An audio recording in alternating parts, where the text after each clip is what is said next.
Welcome to Washington Today on C-SPAN Radio for Thursday, September 7th, 2023. President Joe Biden is flying to India for the G20 Leaders Summit before making a visit to Vietnam. We'll talk about the trip with Politico's trade reporter Ari Hawkins. The U.S. Senate Majority Leader Chuck Schumer starts the process to bring up the first couple fiscal year 2024 spending bills next week, as the Senate, controlled by the Democrats, and the House, controlled by the Republicans, need to figure out spending levels that they, plus a Democratic president, can all agree to. And in the meantime, agree to pass a short-term funding bill by October 1st to prevent a federal government shutdown. The Senate confirms the president's nominee for a seat on the Federal Communications Commission, Ana Gomez, and that gives Democrats a 3-2 majority on the FCC for the first time in the Biden presidency. Senate also confirming Federal Reserve nominee Adrianna Kugler, the first Latina ever on the Fed Board of Governors. A jury finds Peter Navarro, former advisor to former President Donald Trump, guilty of contempt of Congress for not complying with document and testimony subpoenas from the House Select Committee investigating the January 6, 2021 attack on the U.S. Capitol. And Senator Angus King, independent of Maine, at a hearing today on artificial intelligence, reads an AI-generated poem about the Democratic and Republican leaders of that committee. That and more coming up on Washington Today. AFP reports that U.S. President Joe Biden leaves for the G20 Summit in India on Thursday, aiming to boost alliances at a summit where global tensions will be highlighted by the absence of the Chinese and Russian leaders. President Biden will try to show that on big transnational issues, Washington is a better partner than Beijing or Moscow, and that the G20 remains a key forum. But deep disagreements on Russia's war in Ukraine and how to help emerging nations tackle climate change are expected to hamper agreements during the two-day meeting in New Delhi. That from AFP. John Kirby, spokesperson for the White House National Security Council, previewed the president's trip on Wednesday at the Washington Foreign Press Center. He was asked if President Biden is disappointed that Chinese President Xi Jinping will not be at the G20. Yes, of course he's disappointed. He said so himself that President Xi won't be able to make it to the G20. We'll let President Xi speak for himself and his travel plans, but the president had been looking forward to seeing him there, and it's unfortunate that he won't make it. There is an awful lot that will be discussed at the G20, which should be of interest to President Xi and to Beijing, particularly our efforts to help reform the World Bank. China's a shareholder in the World Bank, so you would think that that would be of interest to them. So, yes, it's disappointing. John Kirby is Strategic Communications Coordinator for the White House National Security Council, meeting with reporters on Wednesday.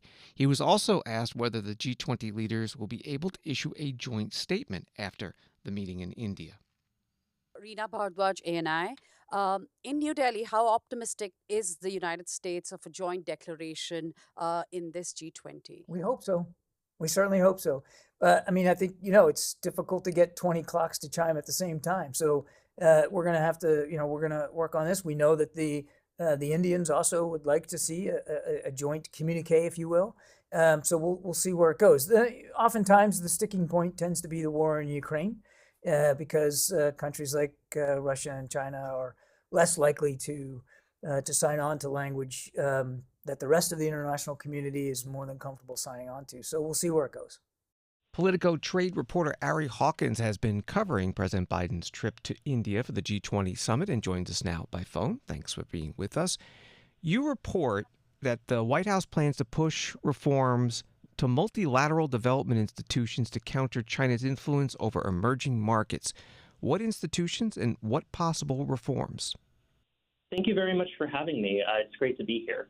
And yes, that's something that's particularly interesting going into this summit.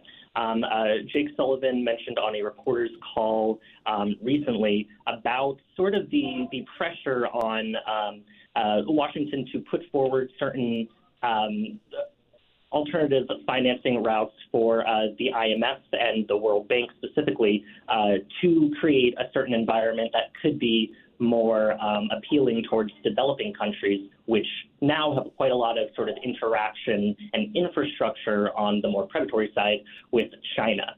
In terms of exactly what those sort of tweaks could look like, we're going to have to sort of wait until the summit kind of progresses. But the sort of general emphasis on shoring up some type of infrastructural projects, some type of agreement for future cooperation and just communication more broadly, those are the types of things that you can likely expect with that focus on the developing world. How important is it that the Chinese president, Xi Jinping, won't be attending? It's very interesting. And yeah, the spokesperson for China's foreign ministry didn't really give an answer when asked directly about that issue sort of broadly. There's quite a lot going on in China that could help explain that. There could be some political dynamic that we're not privy to. There could be some type of health issue. It's not really clear at this point. But the fact that China isn't there at this time is a point of contention. The American president, the Biden administration, has focused on shoring up relations with these sort of so-called geopolitical swing states. Those are countries or regions like India, Vietnam, that have this type of deep economic sort of connection with China. And the fact that China is not going to really, in the same way at least as the president, be able to sort of present itself as a potential partner, well, that does open the door a little bit more for the U.S. to sort of try to extend their clout to kind of counter that at this coming summit. What else does President Biden want to get out of the G20 summit? Is there a concrete list? As far as sort of the emphasis, the elephant in the room covering sort of the entire summit, as well as including Biden's time in Vietnam, will be China sort of looming over everything that's happening here. The Biden administration has embraced this sort of approach towards trade policy that focuses less on things like striking down trade restrictions like tariffs and more on opening up just broader communication to make the world a little bit more sort of interconnected in that sort of less concrete economic way. In that manner, the Biden administration is pretty much set to do what it's going to set out to do, which is just to shore up that engagement, make itself a little bit more apparent to the developing world and get the ball rolling on certain, maybe their infrastructural projects, initiatives aimed at developing countries. In that realm, the sort of overarching goal is going to be pretty narrowly focused on just shoring up communication, and as well as those sort of potential progress on some of the pending deals. There was a agreement between the U.S. and India about a partnership recently. We can expect probably something about that to come out after Biden and Modi's meeting today. So there's quite a lot to look at, but a lot of it really does come down to that type of cooperation that's just getting sort of intensified this weekend. We're talking with Ari Hawkins, Politico's trade reporter. You're a trade reporter, and a lot of the focus of these meetings is economic, but there's also other national security implications that are overlaying it, and we're hearing that there might not be a joint statement coming out of this, and the war in Ukraine could be a major factor. What would you make of that? Yeah, it's one of the reasons why this summit is so important and unique is that this gathering is uniquely diverse just from all corners of the world. There's countries that are represented on all sides of the Russian invasion, of the U.S.-China tech fight, really just about everything. And that's one of the reasons why sort of pointing at concrete points of progress during this is going to be a little bit more difficult. This type of engagement, it would be quite difficult for the U.S. to make some type of concrete deliverable from, for instance, every country that's in attendance, or just some of the countries where the U.S. doesn't have strong relations with already. And that's really going to be on display. You're seeing this gathering coming while every side kind of digs in their heels on all of those issues. I think that that type of geopolitical friction is going to loom over the summit, and it's going to be one of the reasons why some of the more incremental approaches to shoring up cooperation, I believe, is going to probably be the primary deliverable more so than any kind of clear worldwide trade-related policy that might break through. Ari Hawkins is a trade reporter with Politico, and the author of Morning Trade, Politico Pro's daily trade policy newsletter. You can find him on X, formerly Twitter, _Ari Hawkins, and Politico.com. Thank you very much. Thank you very much for having me. Countries in the G20 comprise 60% of the world's population and over 80% of the global economy. And ahead of the president's trip, the White House says that both President Biden and First Lady Jill Biden have tested negative for COVID-19. The First Lady had been recovering from a positive COVID test from last weekend. And President Biden plans to visit Vietnam after the G20 Summit in India, plans to be in Vietnam on Sunday. Former U.S. President Bill Clinton was the first U.S. president to visit Vietnam after the two countries established diplomatic ties in the year 2000. And his successors, George W. Bush, Barack Obama, and Donald Trump, all visited Vietnam during their presidencies. This is Washington Today. Secretary of State Antony Blinken is on his second day of his surprise visit to Ukraine, today going to a border guard facility outside the capital of Kyiv, also a school that Russian forces used to hold hostages, and now that it's back in Ukrainian hands is being converted into a museum. And the secretary also going to a former corn farm that's being cleared of unexploded Russian ordnance. We really admire what you're doing. You're making your land safe for your fellow Ukrainians. Ви робите землю більш безпечною для ваших співгромадян українців. You're allowing them to go back to work.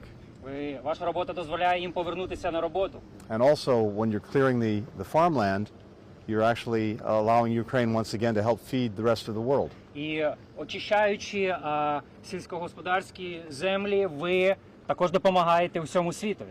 As I was saying to your colleagues before, we know that by some estimates, the farmland in Ukraine that's been contaminated by either landmines or unexploded ordnance Ми вже говорили про це, had been feeding 81 million people around the world. Земля, яка забруднена цими вибуховими речовинами в Україні, вона не дозволяє обробляти землю і годувати близько 80 мільйонів людей по всьому світу. So the work you're doing is saving lives in Ukraine, it's saving livelihoods in Ukraine, and it's helping once again to feed the world. Ваша робота, ви просто обезпечуєте землю, ви дозволяєте своїм співгромадянам українцям знову повернутися до роботи, і також ваша робота дозволяє нагодувати майже весь світ.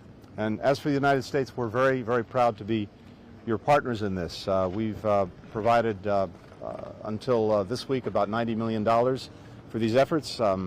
Here this week, I'm announcing another $90 million in support.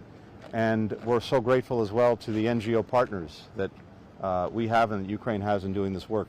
Ми дуже пишаємось тим, що як Сполучені Штати ми можемо надавати власну допомогу, також брати участь в цьому, надавати допомогу грошима, виділити більше $990 мільйонів на ці заходи з розмінування, також ще більше будуть виділені, і тому це надзвичайно важливо те, що ви робите. But mostly we admire what you're doing. Ми захоплюємось вашою роботою. Дякую вам. U.S. Secretary of State Antony Blinken in Ukraine on a farm with Ukrainians working to rid the farm of unexploded Russian ordnance. The NATO Secretary General Jens Stoltenberg giving his assessment of Ukraine's counteroffensive against Russian forces in Ukraine's east and south, telling the European Parliament today there's heavy fighting, difficult fighting, but they have been able to reach the defensive lines of Russian forces, and they are moving forward.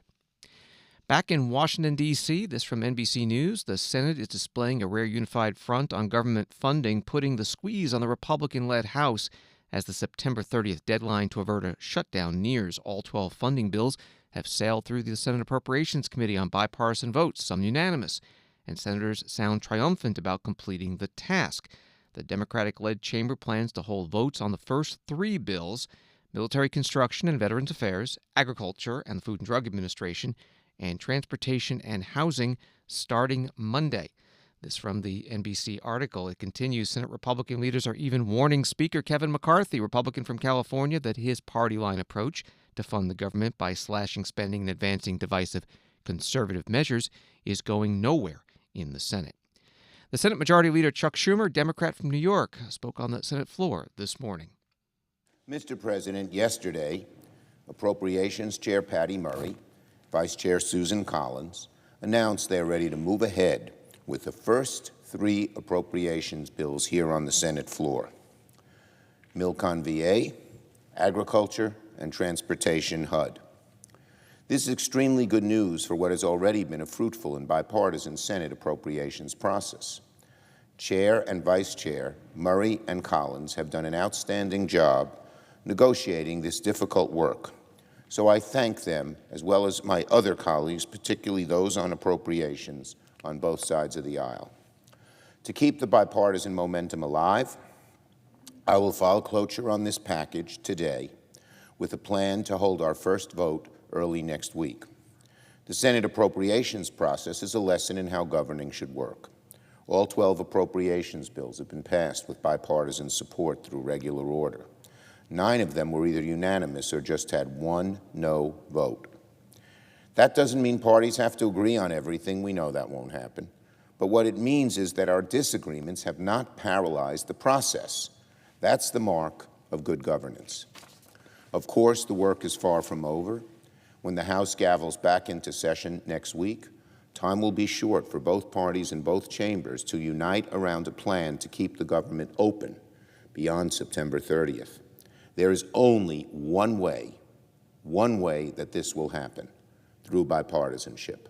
Neither party can afford to go at it alone if we want to avoid a shutdown. We're going to have to work together, just as we have done in the Senate, without resorting to extremism and unseemly tactics. And that message is intended for the House Republicans and the House Republican leadership in particular. When I last met with the Speaker at the end of July, we had a good conversation on the matter.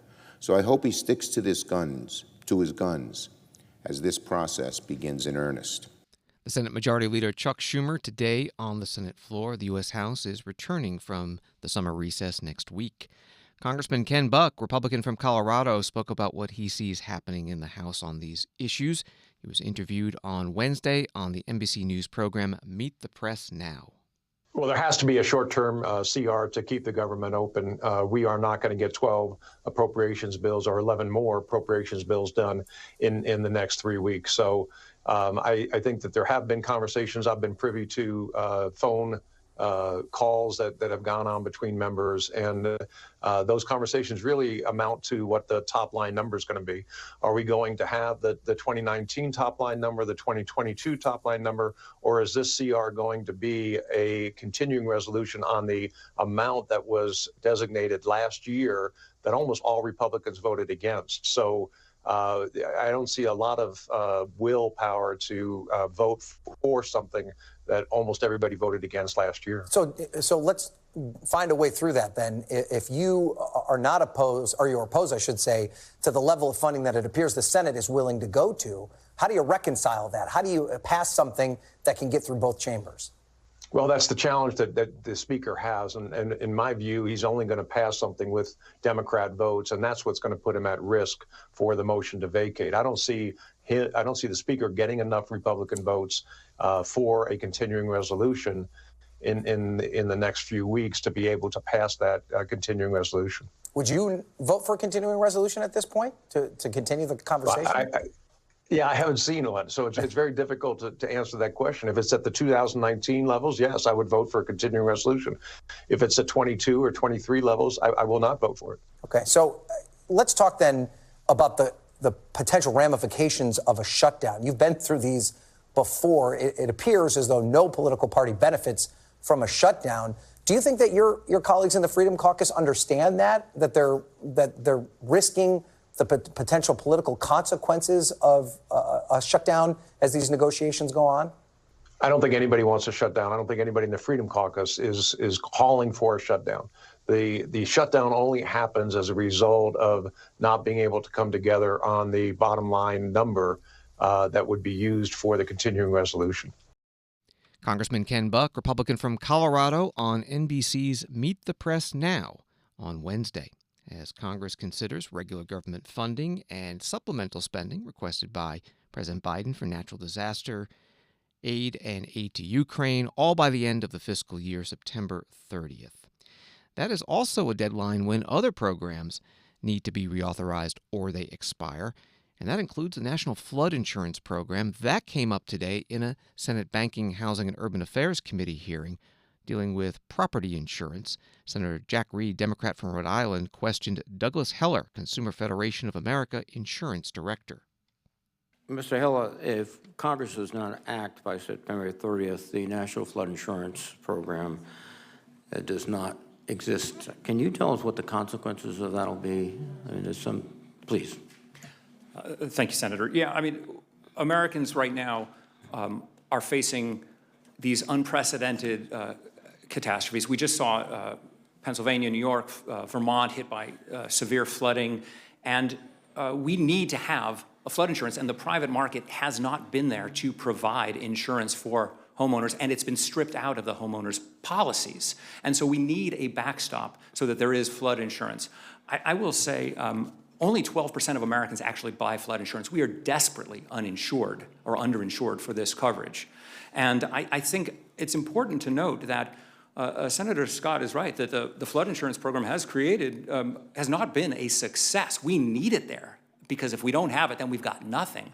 But one of the reasons that a federal reinsurance program would be so valuable, like we did with TRIA when we had this desperate exposure, by bringing in a federal reinsurance, we could actually push the flood insurance product back into homeowners insurance, back into the state, back into the private markets, which is, I think, exactly what Senator Scott was calling for, because then the private insurers could be protected when they sell flood insurance, knowing that the worst case scenario was taken off, they were taken off the hook. But until we do that, until we push flood insurance out of the federal government and back into the homeowners policies that we all buy, we need to have a flood insurance program here in the federal government. Well, thank you. There's also another approach, which would be mitigation. I know in my state, we're working with the Natural Resources Conservation Service, which is under the United States Department of Agriculture, and we're actually buying homes in areas that are flood prone, restoring floodplains so that there's a natural dissipation of flood waters, working with the Corps of Engineers. So my conclusion is we probably should do a lot more preemptive work with respect to resilience. And Senator Reed, you're exactly right. I mean, that is our first, second, and third thing that we should be doing is reducing the risk. And we've got the knowledge and data, and whether it's with floods, as you're talking about, or with windstorms and fires, we know how important better roofing is. I mean, this stuff can be done, but we have to make the commitment to it, rather than just shifting the decks on the the decks on the Titanic by saying, well, insurance companies aren't going to take that risk. Higher deductibles, less coverage. Homeowners, renters, and property owners, they take the risk instead. Douglas Heller from the Consumer Federation of America getting questions from Senator Jack Reed at today's Banking Committee hearing. You heard him refer to Senator Scott. That was Tim Scott, Republican from South Carolina, ranking Republican on the committee. A recent report from the Government Accountability Office found that the National Flood Insurance premiums do not reflect the payout risk, despite reforms from 2021, and it would take until 2037 for 95% of current policies to reach full risk premiums, resulting in a $27 billion premium shortfall. Washington Today continues in a moment. When citizens are truly informed, our republic thrives. Get informed straight from the source on C-SPAN. Unfiltered, unbiased, word for word. From the nation's capital to wherever you are. Because the opinion that matters the most is your own. This is what democracy looks like. C-SPAN, powered by cable. Welcome back to Washington Today, available as a podcast wherever you find your podcast and on the C-SPAN Now mobile app. The U.S. Senate today confirmed Ana Gomez to a seat on the Federal Communications Commission, the FCC. The vote was 55 to 43. 5 Republicans voted yes. Shelley Moore Capito of West Virginia, Susan Collins of Maine, Lisa Murkowski from Alaska, Mike Rounds of South Dakota, and Todd Young from Indiana. Ana Gomez is currently a senior advisor for international information and communications policy in the State Department's Bureau of Cyberspace and Digital Policy. And from 2009 through 2013, she was deputy administrator of NTIA, National Telecommunications and Information Administration. The Washington Post writes that her confirmation could break the agency's lengthy gridlock and restore it to full strength for the first time in President Biden's term, and Ana Gomez would become the third Democrat on the 5-member commission, allowing Democrats to unlock their telecom agenda. which has been hamstrung by a 2-2 partisan split. That's how the Washington Post put it. Some debate before the vote. Senator Ted Cruz, Republican from Texas, said why he voted no. If confirmed, she would give the Democrats a majority at the FCC that would enable them to impose a radical left-wing agenda, including investment-killing and job-killing so-called net neutrality rules, otherwise known as Obamacare for the Internet. I strongly oppose her nomination, and I encourage my colleagues to do the same. The FCC exercises vast power over how Americans communicate and access information. It also has a history of abusing vague statutory provisions to pursue partisan policy goals. In the wrong hands, the FCC could go down a dark path of censoring speech and engaging in regulatory overreach. Under current Democrat FCC Chairwoman Rosenworcel's leadership, that threat is not merely hypothetical. The FCC has engaged in unprecedented abuses of power, such as killing the multi-billion-dollar Standard General Tegna transaction without a commission vote, attempting to expand the Universal Service Fund spending in defiance of clear statutory limits, and holding valuable 2.5 gigahertz spectrum licenses hostage. Even more alarming, the FCC is now entertaining requests by radical left-wing groups to revoke a broadcast station's license for alleged, quote, misinformation, and turning a routine FCC license renewal proceeding into a truth commission, an alarming assault on the First Amendment. And that's without a Democrat majority on the FCC. With a majority, there's no telling what regulatory excesses the chairwoman could inflict, from forcing antiquated telephone monopoly rules on the competitive broadband industry, to micromanaging providers' rates and terms of service, to imposing crippling new legal risks on American companies through disparate impact lawsuits. Make no mistake, a vote for Ana Gomez is a vote for regulating the Internet as a public utility. Senator Ted Cruz, Republican from Texas, today on the Senate floor before the vote to confirm Ana Gomez, and it was successful. One of the senators voting yes, Senator Ed Markey, Democrat from Massachusetts.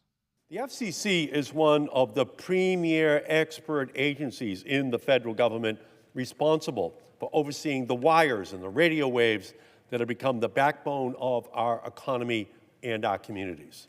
But since the beginning of the Biden administration, nearly 1,000 days ago, the agency has been hamstrung in implementing critical communications priorities due to the absence of a fifth commissioner. With Ms. Gomez as a commissioner, that will finally change.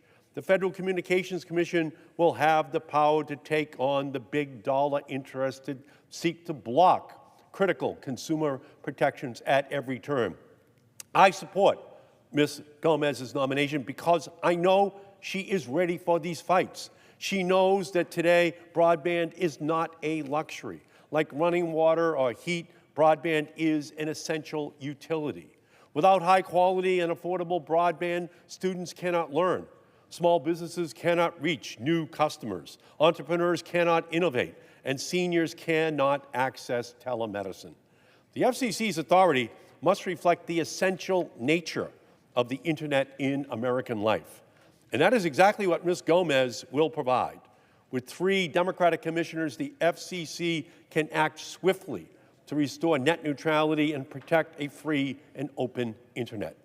My Republican colleagues will say that Congress should act on net neutrality instead of the Federal Communications Commission. But their big cable and big tech industry allies will be in their ear with crocodile tear arguments about an out-of-control agency usurping the will of Congress. Well, if Republicans really want to take on this problem through legislation and not administrative action, then they should be prepared to join me when I reintroduce my net neutrality legislation in the coming weeks. They can be on record supporting the internet freedom or siding with the broadband behemoths. It has been nearly 6 years since the Trump FCC repealed net neutrality. We cannot wait any longer for Republicans to come to their senses. Senator Ed Markey, a Democrat from Massachusetts, on the Senate floor before the vote to confirm Ana Gomez to a seat on the FCC, and it was successful. Ana Gomez was nominated after President Biden's previous nominee to the FCC, Gigi Sohn, withdrew her nomination earlier this year. She criticized what she called unrelenting, dishonest, and cruel attacks by Senate Republicans, conservative groups, and the cable and media industries. The Senate today also confirmed Adrianna Kugler to the Federal Reserve Board of Governors, making her the first Hispanic member of the Fed and filling the final spot on the 7-member Fed board. The vote on her nomination was 53 to 45. 3 Republicans joining the Democrats and the Independents voting yes: Susan Collins of Maine, Lisa Murkowski from Alaska, and Mike Rounds of South Dakota. Before that vote, Senator Bob Menendez, Democrat from New Jersey, spoke on the floor. In a few minutes, this body will consider the nomination of a preeminent economist, Dr. Adrianna Kugler, to serve on the Board of Governors of the Federal Reserve. Already she has broken barriers and blazed new trails, the first Hispanic American ever nominated to serve in that critical role. But for my colleagues who will soon cast their votes on her nomination, I'd just like to highlight what this means for the 62 million Latinos who call America home. Simply put, we see ourselves reflected in her story and her nomination. Dr. Kugler is a first-generation American, the daughter of immigrants from Colombia. To hear her tell her story is to listen to the American dream come to life.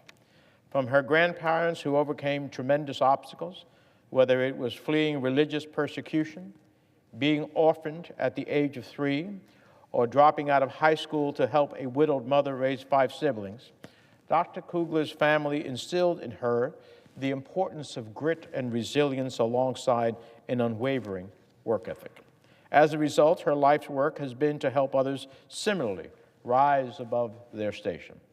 For more than 25 years as an economist, she has conducted essential research on labor markets, worker mobility, firm productivity, 3 areas that are essential to the Federal Reserve's mandate. She currently serves as the U.S. Executive Director at the World Bank after previously serving as Chief Economist at the Department of Labor, bringing a domestic and international perspective at a time when global economies have never been more connected. Senator Bob Menendez, Democrat from New Jersey, on the Senate floor before the vote to confirm Adrianna Kugler to the Federal Reserve Board of Governors, and she was confirmed. The Senate this week also confirmed Philip Jefferson as the Fed's second black vice chair and Lisa Cook as the first black woman on the Fed board. On Wall Street today, the Dow up 57, NASDAQ down 123, S&P down 14. Story from ABC News: President Joe Biden will nominate a former Obama administration official to lead the Federal Aviation Administration after his first choice withdrew in March after running into opposition from Republican senators. That first choice was Phil Washington. The White House said Thursday that President Biden will nominate Michael G. Whitaker, a former deputy administrator at the FAA and currently the chief operating officer of a Hyundai affiliate working to develop an air taxi aircraft. Michael Whitaker's nomination had been expected for months, and President Biden's announcement was praised by several industry and labor groups. And this article from ABC News continues: the FAA, which regulates airline safety and manages the nation's airspace, has been run by back-to-back acting administrators since March 2022. Story from Associated Press: in an aggressive move that angered Republicans, the Biden administration canceled the 7 remaining oil and gas leases in Alaska's Arctic National Wildlife Refuge on Wednesday, overturning sales held in the Trump administration's waning days and proposed stronger protections against development on vast swaths of the National Petroleum Reserve, Alaska. Senator Dan Sullivan, Republican from Alaska, was interviewed today on Fox Business Channel. It's an outrage, and of course it's going to have a negative impact on my state in terms of investment, in terms of workers. By the way, especially in terms of the Alaska Native communities, right, who are very strong supporters of resource development. This administration talks a lot about racial justice, environmental equity, but they have a big asterisk. They go out and attack Alaska Natives all the time. But it's not just Alaska, is the point that was being made earlier in this segment, this is a huge issue for the United States of America. We are in a serious battle against authoritarian aggression with regard to the Chinese Communist Party, the dictator in Moscow, the dictators in Beijing. One of our great American strengths is energy dominance, energy security. And by the way, Stu, we have the highest environmental standards in the world. And yet from day one, this administration, driven by their radical environmental allies, focuses on undermining this great strength of America. It's crazy. It's going to hurt our country and Alaska. Senator Dan Sullivan, Republican from Alaska, on Fox Business Channel. Another paragraph from the Associated Press article, the Department of Interior's scrapping of the leases comes after the Biden administration disappointed environmental groups earlier this year by approving the Willow Oil Project in the Petroleum Reserve, a massive project by ConocoPhillips, Alaska, that could produce up to 180,000 barrels of oil a day on Alaska's petroleum-rich North Slope. That from AP. And President Biden putting out a statement. This announcement was made late Wednesday night. Alaska is home to many of America's most breathtaking natural wonders and culturally significant areas. As the climate crisis warms the Arctic more than twice as fast as the rest of the world, we have a responsibility to protect this treasured region for all ages. A federal jury has convicted former Trump White House trade advisor Peter Navarro on 2 criminal contempt of Congress charges for failing to comply with subpoenas from the House Select Committee investigating the January 6, 2021 attack on the U.S. Capitol, subpoenas for documents and testimony. Each charge carries a maximum sentence of a year in prison. Peter Navarro does plan to appeal. He spoke to reporters today after the verdict outside the federal courthouse in Washington. At the end of the day, the day that Judge Maida ruled that I could not use executive privilege as the defense in this case, the die was cast. This was pro forma. Pro forma. We knew going in what the verdict was going to be. That's why this is going to the appeals court. And we feel, look, I said from the beginning, this is going to the Supreme Court. I said from the beginning, I am willing to go to prison to settle this issue. I'm willing to do that. But I also know that the likelihood of me going to prison is relatively small because we are right on this issue. And you know how I know that? The Department of Justice told us so in memos that span more than 50 years. So you put yourself in my shoes. I go into the White House in 2017. For 3 years, I helped the president create hundreds of thousands of manufacturing jobs during the pandemic. Every one of you here used masks, gloves, thermometers. Many of you got vaccinated. Many of you used things like remdesivir or monoclonal antibodies. I helped do that. I did. I was one of the guys in the White House. I was one of the guys in the White House early on, February 2020, writing memos say, this is serious. We got to get off the dime. And what do I get for that? Prison. I get a House of Representatives controlled by Nancy Pelosi trying to put me in prison. Why? Because I'm a Trump guy. And I get a Biden White House and a Biden Department of Justice with the Merrick Garland running it, running a part. Is anybody listening? Anybody want to tell me that I would be here if Republicans had held the House or President Trump was in the office? No. No.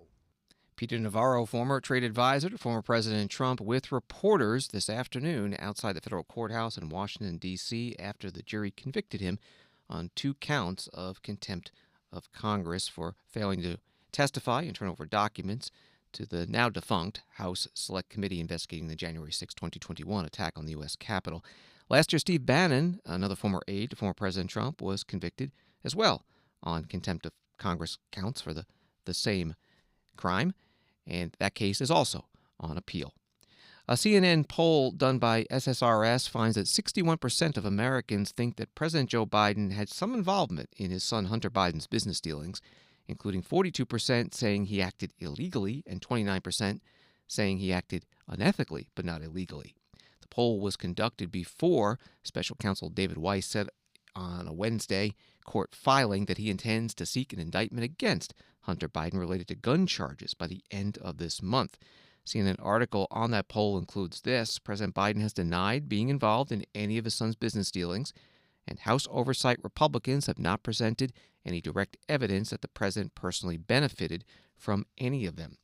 One of those Republican members of the House Oversight and Accountability Committee is Mike Turner of Ohio, and he was interviewed today on Fox News.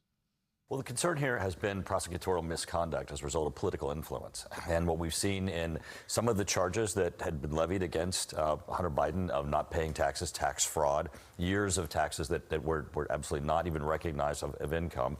The concerns of allegations of money laundering, where it appears that funds are coming from Romania, Ukraine, perhaps Russia and China with unexplained sources, that all of these issues were not being dealt with by the Attorney General's office, not by the Department of Justice, because of political influence. And that's what the IRS whistleblowers came forth and said. They said these are not being handled the way that they should be. And then ultimately we saw that the plea deal marched into court, where the court looked at it and said, this is unusual. We've not seen anything like this. This could even be unconstitutional. And that deal falling apart. And now we're back to looking to now Special Counsel Weiss and see what actions he's going to take to try to restore some faith in the Department of Justice ability to handle the criminal allegations of Hunter Biden's activities. How much credibility does he have now? He went before the judge. They had a scope of immunity that wasn't applied to the actual court document. I mean, what do you make of this? Garland makes him special counsel, and right, which is highly unusual. And with Attorney General Garland and now Special Counsel Weiss, they can't get their story straight. At first it was that Weiss had all the power that he needed and that he could prosecute in any jurisdiction and any claim, and then he was not. And then Garland appoints him as special counsel, saying he didn't have the authority that he needed. We're going to increase his ability to investigate this crime allegations. I think clearly these guys are making up their story after the fact. Congressman Michael Turner, Republican from Ohio, on Fox News. And finally, on Washington today, the power and whimsy of artificial intelligence on display in a Senate Energy and Natural Resources Committee hearing today about AI and U.S. competitiveness. Committee member Senator Angus King, independent from Maine, decided to give an AI chatbot the task of celebrating the committee's Democratic chairman and ranking Republican. I wanted to put a fine point on this. A few minutes ago, I put into ChatGPT the following question. Write a poem about Joe Manchin and John Barrasso. In less than 3 seconds, this is what it wrote. Oh, my God. In Senate chambers where voices resound, Joe Manchin and John Barrasso are found. Two different paths they often pursue, yet united by a role they must construe. Manchin, a Democrat from West Virginia's hills, his principles shaped by his home's cold-filled mills. He seeks compromise, a middle ground's grace. In a divided Senate, he finds his place. Barrasso, a Republican from Wyoming's plains with conservative values that deeply ingrains, his vision for policy distinct and clear in the halls of Congress, he perseveres. Though their ideologies often diverge, in the Senate they engage, discuss, and urge. For the common good, they both aspire to serve their constituents, their hearts on fire. Two senators, distinct in their view, yet bound by a duty to represent you. In democracy's dance, they play their part, Joe Manchin and John Barrasso, with determined heart. Isn't that? Let's make sure we don't eliminate that part of AI. But think of that, in less than 2 seconds, the data that was searched to put that material together, make it rhyme, and have it be so representative of our two senators. I just think we ought to realize the unbelievable power of this. That's sort of a homely example, but I think we need to understand the radical nature of this technology. Senator Angus King, independent from Maine, at today's Energy and Natural Resources Committee hearing on AI and U.S. competitiveness. You also heard briefly from the committee chair, Joe Manchin, Democrat from West Virginia. The witnesses included Energy Department Deputy Secretary David Turk. And you can find the full video of this hearing at our website, cspan.org. Thanks for listening to Washington Today. Get the stories making headlines in Washington emailed to you every day by subscribing to C-SPAN's evening newsletter word for word. Sign up at cspan.org/connect. Have a good night.